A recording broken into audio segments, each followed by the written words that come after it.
Good afternoon. So, living the law of one heart चक्र का अगला सत्र है आस्था और क्षमा। किसी को अनजाने की पूरी असुरक्षा को स्वीकार करना चाहिए। दूसरे की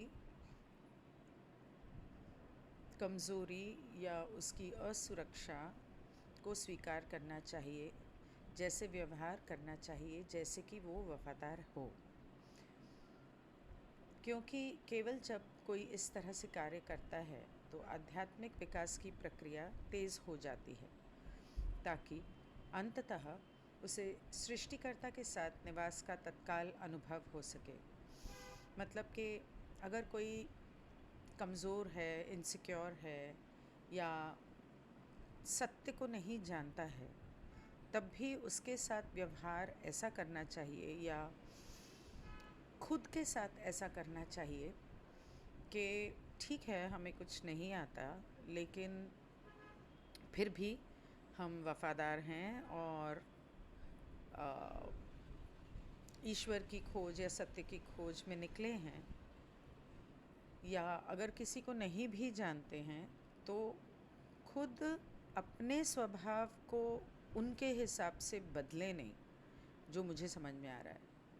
क्योंकि जब कोई इंसान ऐसा करता है तो उनकी आध्यात्मिक उन्नति तेज़ी से होती है, ताकि वो सृष्टिकर्ता के साथ निवास का तत्काल मतलब कि सृष्टि रचयिता के साथ अच्छे अनुभव कर सके। इससे बहुत जल्दी होता है और रचयिता के साथ कनेक्शन बहुत जल्दी होता है। ये देवता के साथ एकता का तात्कालिक अनुभव है जो किसी के विश्वास को सूचित करता है। इस तरह से आप ईश्वर से, भगवान से, जिसे भी आप मानते हैं, उन्हें एहसास होता है कि आपको ईश्वर पे पूरा विश्वास है। यहाँ पर ईश्वर पे विश्वास की बात हो रही है, ओके, कि ईश्वर पे आपको पूरा विश्वास है।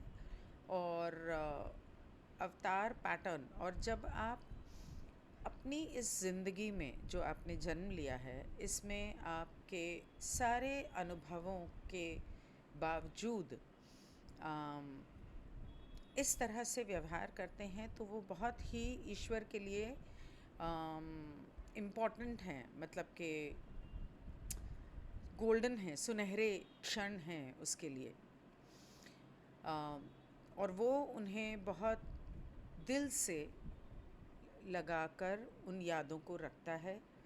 अवतार पैटर्न के भीतर आपके अनुभवों के पर्वत शिखर पर ये क्षण अनमोल सोना है, जिन्हें स्मृति में संजो कर रखा जाना चाहिए और फिर से स्मरण में लाया जाना चाहिए।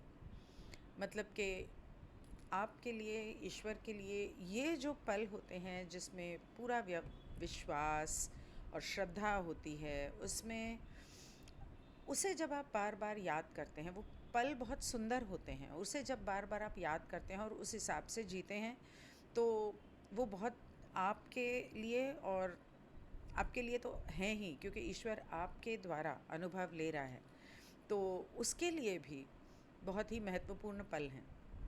क्योंकि विश्वास का स्थान पहाड़ की चोटी पर नहीं होता। यदि हम आपके पवित्र कार्यों को उद्धृत कर सकते हैं, मतलब उसके बारे में बात करें, तो आस्था का स्थान मृत्यु की छाया की घाटी में है। ओह, अच्छा। इस प्रकार कोई व्यक्ति ऐसे कार्य करता है मानो उसमें विश्वास हो और ऐसा करने में वो वफादार हो। ये जो पैराग्राफ्स हैं ये कुओ के बोले हुए हैं। कार्ला ने जो चैनलिंग किया था और उसके अंदर कुओ ने ये बातें बोली थी, तो ये उनको कोट कर रही है। इस प्रकार कोई व्यक्ति जब ऐसे कार्य करता है, कोई भी कार्य करता है, मानो उसमें विश्वास हो तो ऐसा करने में वो वफादार हो, क्योंकि कुछ भी समझा या जाना नहीं जा सकता। अपने भ्रम के भीतर इसका एहसास करना बहुत ज़रूरी है। थोड़ा सा कंफ्यूजिंग है ये, लेकिन अगर आप समझ गए हैं तो ठीक, और नहीं समझे हैं तो कमेंट कर देना, मैं पास से कह दूँगी कि वो अगले क्वेश्चन आंसर सेशन में इसको ले लेंगे। I hope I have been able to explain it. अध्याय 5 में जब मुझे एक पेशेवर लाइब्रेरियन के रूप में अपनी पहली नौकरी मिली तो मैंने इस तरह अभिनय करने का चुनाव करने के बारे में बात की जैसे कि मैं अपने बॉस से प्यार करती हूँ। मेरी स्वाभाविक प्रवृत्ति उसे बेहद नापसंद करने की थी, क्योंकि उसमें कई विचित्रताएं थीं, अजीबोगरीब थीं, और जिसकी वजह से वो एक मुश्किल इंसान बन गई थी जिसके साथ निपटना बहुत मुश्किल हो रहा था। फिर भी मैंने उससे बहुत प्यार करने का नाटक किया और केवल कुछ ही हफ्तों में मैंने वास्तव में उससे प्यार कर लिया। मतलब जब मैं दिस से fake it till you make it, जब आप पूरे दिल से और श्रद्धा से किसी चीज़ को, बनावटी ही सही, लेकिन जब उसे करने लगते हो तो धीरे धीरे वो आपका स्वभाव बन जाती है और असलियत बन जाती है। मैंने उसे नए तरीके से देखने के लिए अपने दिल में जगह बनाई और वो जगह उसके और भी अधिक करुणामय दृश्य से भर गई। मतलब उसकी अच्छाइयों को देखना चुना, ना कि उसकी बुराइयों या विचित्रताओं को। अभिनय की प्रकृति ऐसी है मानो हमें विश्वास हो। जब आप फिल्म में, स्टेज पे जब आप एक्टिंग करते हैं या आप फिल्म देखते हैं तो कौन वहाँ पर नकली एक्टिंग कर रहा है पता चलता है, और कौन स्वाभाविक तरीके से एक्टिंग कर रहा है पता चलता है। तो जब आप दिल से करते हैं, उसमें अपने आप को पूरी तरह से डाल देते हैं, उस भावना को, उस इमोशन को, तो वो हकीकत लगने लगता है, खुद को भी और दूसरों को भी। जब तक अगर आप कोई दुखी सीन कर रहे हैं, मैं एक शूट कर रही थी गलती किसकी फिल्म की, गलती किसकी सीरीज़ थी, किरण बेदी की सच्ची घटनाओं पर आधारित। ये है बात 2004 की, और उसमें वो सच्ची घटना पे आधारित था और मुझे उसमें रोना था कि मेरा पति मुझे मार रहा है और मुझे छोड़कर दूसरी औरत के पास जा रहा है, और मेरी बेटी की भी उसने ज़बरदस्ती, छोटी सी बच्ची, 12 साल की बच्ची की उसने 10 या 12 साल की बच्ची की ज़बरदस्ती शादी कर दी है, और मैं अकेली रह गई हूँ, और वो मुझे झिड़क के, मार के, छोड़ के चला जाता है। उस समय अगर मैं अपने आप को उस औरत जो हुई होगी, जिसकी ये घटना होगी, उस जगह नहीं रखती तो मैं उस तरह नहीं रो पाती जिस तरह मैं रोई। और मैंने अपने आप को उस किरदार में पूरी तरह से ढाल लिया जैसे कि वो मैं हूँ, और मैं रोई और मेरी आँखों से आंसू और मेरे नाक से, और मतलब बहुत ही बुरी तरह से रोई। ये और बात है कि किसी स्पॉट बॉय वहाँ कैमरे के आगे से निकल गया तो उस सीन को रीशूट करना पड़ा, लेकिन फिर भी मैंने कोशिश पूरी की। एक महिला है जिसे यकीन है कि हर चमकती चीज़ सोना है और वो स्वर्ग की सीढ़ी खरीद रही है। हाँ, ऐसे दो रास्ते हैं जिन पर आप चल सकते हैं, लेकिन लंबे समय तक जिस रास्ते पर आप चल रहे हैं उसे बदलने का अभी भी समय है। प्रिय महिला, क्या आप हवा का झोंका सुन सकती हैं? और क्या आप जानती हैं आपकी सीढ़ी सरसराती हवा पर टिकी है। अगर आप नेगेटिव चीज़ों को एक्ट कर सकते हो तो पॉजिटिव चीज़ों को भी तो कर सकते हो। प्यार, फिल्मों में रोमांस होता है, मैंने नहीं किया, पर रोमांटिक सीन नहीं किया कभी, लेकिन हाँ डिलीवरी के सीन किए हैं, and one shot and take. तो मैं नहीं जानता कि क्या रॉबर्ट प्लांट का इरादा, रॉबर्ट प्लांट जिसने ये शायद ऊपर के कुछ 4 पंक्तियाँ लिखी होंगी, का इरादा दो रास्तों को, दूसरों की सेवा का मार्ग और स्वयं की सेवा का मार्ग बनाना था। हालांकि आस्था को समझने के संदर्भ में अर्थ यहाँ अच्छा काम करता है।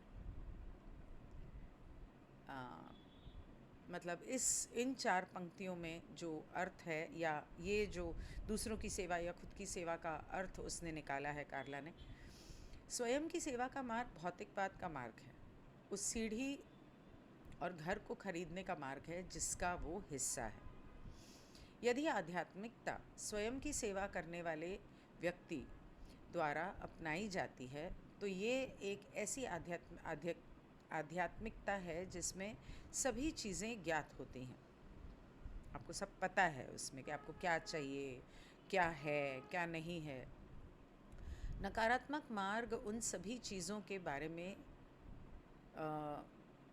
जिसको आप जानते हैं, ज्ञात हैं और जिन्हें नियंत्रित किया जा सकता है। तो ये अपनी खुद की सेवा के मार्ग के बारे में वो बता रही है कि वहाँ पर आप जो चाहते हैं, जो जानते हैं, जिसको कंट्रोल करना चाहते हैं, वो आप सब उसको जानते हैं, तभी तो आप कंट्रोल कर सकते हैं ना। तभी तो सर्विस टू सेल्फ में इंफॉर्मेशन मेन है। तभी तो हमारे फ़ोन्स टैप्ड होते हैं, टेलीविज़न, स्मार्ट टीवीज़ टैप्ड होते हैं, CCTVs जगह जगह लगाए गए हैं।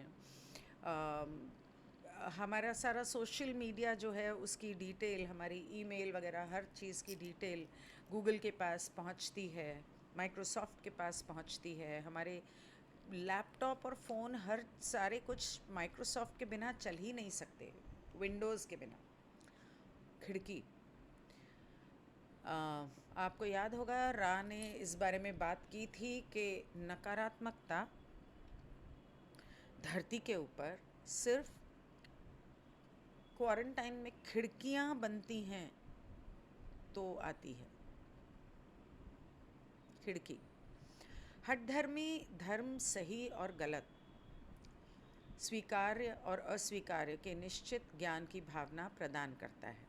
मतलब कि फैनेटिक रिलीजन, जहाँ पर आप कहते हैं कि नहीं, मैं इस धर्म का हूँ और इस धर्म में ऐसा कहा है और मैं ऐसे ही करूँगा और बाकी सब जो हैं वो गलत हैं, बुरे हैं, उनको जीने का हक नहीं है, ब्ला ब्ला।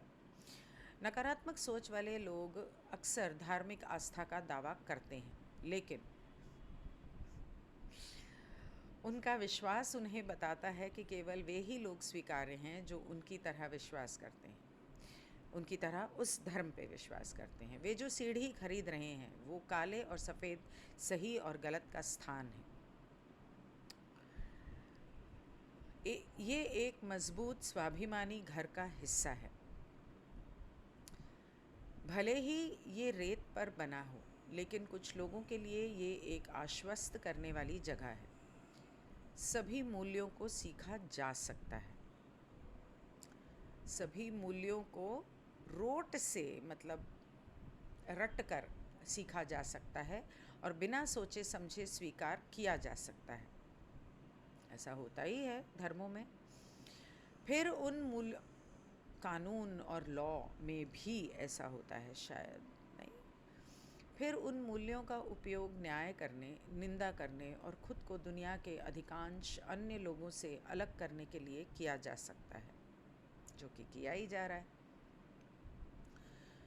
दूसरों की सेवा के पथ पर चलने वाले खिलाड़ियों के रूप में हमारी सीढ़ी आत्मा की सरस्वती हवा पर टिकी हुई है।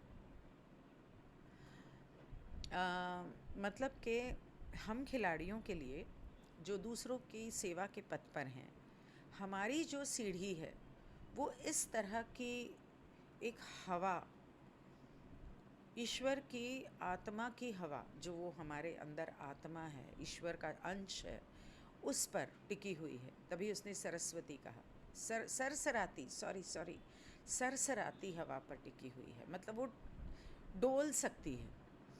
कुछ पता नहीं, हम नियंत्रण में नहीं हैं। हम रहस्य, विरोधाभास और अज्ञात में रहते हैं।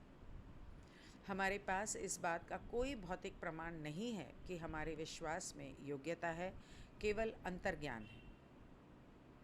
अच्छा, व्यक्ति परक मतलब के को छोड़कर हमारे पास कोई भी ऐसा कोई प्रमाण नहीं होगा।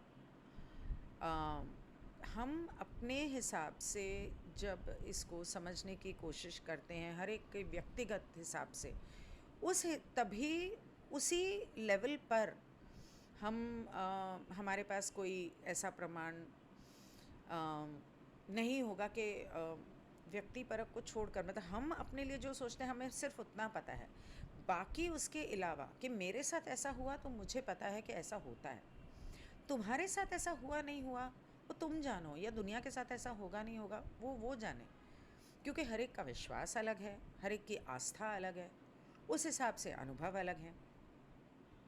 कुछ समय तक खिलाड़ी रहने के बाद जब हम अपने जीवन पर नज़र डालते हैं तो हमारे पास बहुत से ऐसे व्यक्तिगत प्रमाण होंगे कि फुसफुसाती हवा, सरसराती हवा ठीक ठाक जानती है कि वो क्या कर रही है। As we look back on our lives after being players for a while, जब हम अपनी पिछली ज़िंदगी के अनुभव, मतलब पिछली ज़िंदगी मतलब अपनी ज़िंदगी के सभी पिछले अनुभवों के बारे में सोचते हैं, तो हमारे पास सिर्फ उन्हीं चीज़ों का सबूत है जो ये हवा जिसके ऊपर हमने सीढ़ी बनाई है वो हमें बताती है। Subjective proof that the whispering wind knows precisely what it is doing. तो हमारी ये जो हमारे अंदर ये जो ईश्वर का अंश है, ये जो आत्मा है, उसके हिसाब से उसके ऊपर निर्धारित हम जानते हैं कि वो हमसे क्या कह रही है।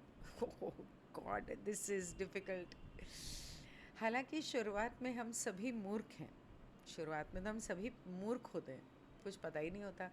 जब हम आत्मविश्वास से रसातल में कदम रखते हैं तो हमारे पास केवल हमारा विश्वास होता है। मतलब जब हम इस गहरे अंधेरे में आध्यात्मिकता के रास्ते पर चलते हुए, दूसरों की सेवा के रास्ते पर चलते हुए जब हम आध्यात्मिक उन्नति करते हैं तो इस विशाल गहरे अंधेरे में कदम रखते हैं, तो दरअसल हमें कुछ भी नहीं पता हमें क्या करना है, कैसे करना है, कब क्या करना है, सही रास्ता क्या है, गलत रास्ता क्या है। हमारे पास सिर्फ विश्वास होता है कि हम कोशिश कर रहे हैं अपनी तरफ से पूरा मतलब सही करने की, इसके अलावा तो कुछ भी नहीं है हमारे पास। आस्था का इसीलिए मैं हमेशा कहती हूँ कि मैं भी सीख रही हूँ, मुझे सच में कुछ भी नहीं पता, और मैं समझती हूँ कि हम सब कहीं ना कहीं भटक रहे हैं, खोए हुए हैं, हम रास्ता ढूंढ रहे हैं, और हम सिर्फ इतना कर सकते हैं कि ब्रह्मांड से कह सकते हैं कि हमें सही रास्ता दिखाए। बाकी वो जैसे रास्ता दिखाता जाएगा हम आगे बढ़ते जाएंगे। आस्था का पूरा मुद्दा ये है कि हम बिना किसी बाहरी सबूत के आस्था में छलांग लगाना चुनते हैं। हम छलांग लगाते हैं क्योंकि हम रहस्य हम छलांग लगाते हैं, हम नहीं जानते हैं कि फोर्थ डेंसिटी कब होगी, क्या होगी, कैसी होगी, अनुमान लगाए जा रहे हैं, सोचे जा रहे हैं फिफ्थ डेंसिटी में जाएंगे, ज़िंदगी ऐसी होगी, ऐसा होगा, वैसा होगा, पर क्या हमारे पास कोई पुख्ता सबूत है? तो हम छलांग लगाते हैं क्योंकि हम रहस्य, विरोधाभास और अनजाने की स्थिति को गले लगाते हैं, जो विश्वास में जीने वाले जीवन की विशेषता है। जब हम ज़िंदगी जीते हैं, जब हम पैदा होते हैं, तो हम थोड़ी जानते हैं कि ज़िंदगी को कैसे जीना है, हम नहीं जानते हैं। पर इसका मतलब ये थोड़ी है कि हम वहाँ रुक जाएंगे, हम बड़े होते रहते हैं। हर कदम, हर दिन, हर साल बीतता जाता है, और हर कदम हम विश्वास के साथ लेते हैं, चाहे वो जाने हो चाहे अनजाने हो। बच्चा जब चलना सीखता है तो जब वो खुद कोशिश करता है, विश्वास से ही तो करता है, डगमगाएगा, गिर जाएगा, दोबारा कोशिश करेगा। यही हमारी ज़िंदगी और यही हमारा आध्यात्मिकता का सफ़र है। हम इन गुणों को हमें अप्रमाणित विश्वास की मध्य हवा में बुलाते हैं। क्या भाषा लिखी है कार्ला। हम इन गुणों को इजाज़त देते हैं कि हमें इस जहाँ पर कोई सबूत नहीं है फिर भी ऐसी जगह पर हमें ले जाए, और हम अपने पैरों को कई बार झूलता हुआ हवा में पाते हैं, लटक रहे हैं, मतलब हम मध्य में, और पैरों को उसी मध्य हवा में पाते हैं, और एक बार छलांग लगाने के बाद हम स्वाभाविक रूप से अपने विश्वास में आ जाते हैं। और तब जब हम छलांग लगा के कोशिश करते हैं, तब हमें सही मायने में विश्वास करना आता है। अगर किसी ने वो जो ऊपर पहाड़ों से, ऊंची ऊंची पहाड़ों से रस्सी बांध के पैर में छलांग लगाते हैं ना, खाई में, या तो वो पैराग्लाइडिंग करते हैं, उस पंख लगा के हवा में उड़ते हैं, जब तक नहीं किया तब तक डर लगता है। एक बार छलांग लगा ली, कितना मज़ा आता है। कभी कभी हो जाते हैं एक्सीडेंट, लेकिन रिस्क है लाइफ का। 100 में से 5% एक्सीडेंट होते होंगे या 2%। मैं द मैट्रिक्स में नियो के बारे में सोचती हूँ, जो मॉर्फियस द्वारा अगली इमारत में संभव, अच्छा मैं इंग्लिश में पढ़ती हूँ, मैं नियो के बारे में सोच रही हूँ। मैट्रिक्स फिल्म में मॉर्फियस के बाद वो जब बिल्डिंग से छलांग लगाता है, तो उसके लिए ऐसा लगता है कि ये मुझसे नहीं हो पाएगा, लेकिन कर लेता है वो और सफल होता है। अगली बिल्डिंग, एक बिल्डिंग से दूसरी बिल्डिंग में छलांग लगाना। नियो नहीं जा पाता पहली कोशिश में, और नीचे गिर जाता है। नियो को चोट लगती है और नियो कहता है कि मुझे लगा कि ये सच नहीं है, ये सिर्फ एक छलावा है। तो मॉर्फियस कहता है कि तुम्हारा दिमाग जो है, तुम्हारी सोच इसको सच बनाती है। अगर तुम नहीं मानोगे सत्य है तो नहीं होगा। तुमने सोचा ज़रूर, लेकिन कहीं ना कहीं तुम्हारे दिमाग में था कि ये सच हो सकता है, इसीलिए तुम्हें लगा कि मैं नहीं कर पाऊँगा। ठीक इसी तरह जब हमारा दिमाग हमारे आसपास किसी के बोले हुए कड़वे शब्दों, चोट लगाए हुए शब्दों या कर्मों को महसूस करता है और उसका भार अपने दिल पे ले लेता है, तो हम उसे ना होते हुए भी सच बना देते हैं।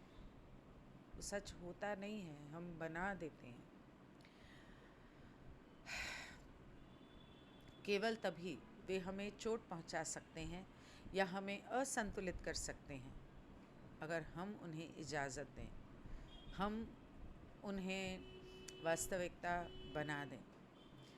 बाद में उस फिल्म में मॉर्फियस नियो को एक ऐसी जगह ले जाता है जहां बच्चों को विश्वास रखने या फिल्म के शब्दों में मैट्रिक्स से बचने के लिए प्रशिक्षित किया जा रहा है। स्कूल नियो को एक चम्मच सौंपा गया है। चम्मच को मोड़ने की कोशिश मत करो, ये असंभव है, एक बच्चा कहता है। इसके बजाय केवल सत्य को समझने का प्रयास करो कि कोई चम्मच है ही नहीं। और वो बच्चा क्या करता है, चम्मच ऐसे हाथ में पकड़ता है और सिर्फ उसे देखते देखते वो चम्मच को मोड़ देता है, क्योंकि चम्मच तो है ही नहीं, सिर्फ ऊर्जा है। अगर मैं गलत नहीं हूँ तो मेरे ख्याल से स्टीवन ग्रियर था या डेविड आइक था, दोनों में से कोई था, मुझे याद नहीं आ रहा। उसने टीवी पर ये करके दिखाया था। पा ने बताई थी ये बात, और मैंने वो टीवी शो देखा भी था, बहुत पुरानी बात है। तो उसने टीवी के ऊपर ये करके दिखाया था और उसने लोगों से कहा था कोशिश मत करना, लेकिन पूरे यूएसए में लोग वो कोशिश करने लग गए थे। नियो फिर चम्मच को मोड़ देता है। कोई चम्मच नहीं है, एक रैली का आह्वान बन जाता है। मतलब कोई चम्मच नहीं है का उदाहरण लेकर वो और बाकी के काम करने लगता है, और उसके लिए वो एक शुरुआत होती है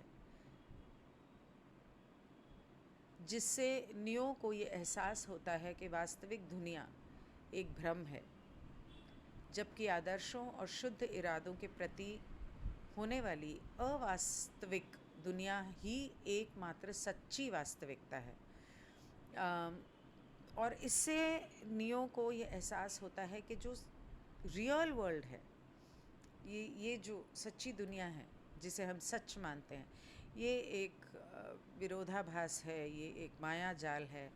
जबकि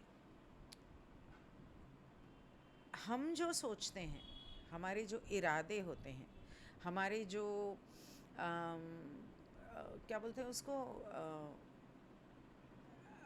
आइडियल्स, वर्ल्ड ऑफ आइडियल्स, हमारी वो जो दुनिया जहाँ पे सब कुछ सही है, संस्कार और ये वो सारी चीज़ें जो हम सोचते हैं कि वो तो है ही नहीं, वो तो मतलब बस सिर्फ दिमाग में है, असल में वही सच्ची और वास्तविक दुनिया है।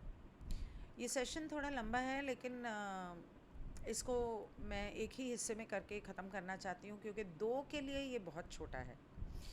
तो कितने मिनट हो गए? 25 मिनट। अच्छा, ठीक है, तो मैं 2 हिस्सों में कर देती हूँ।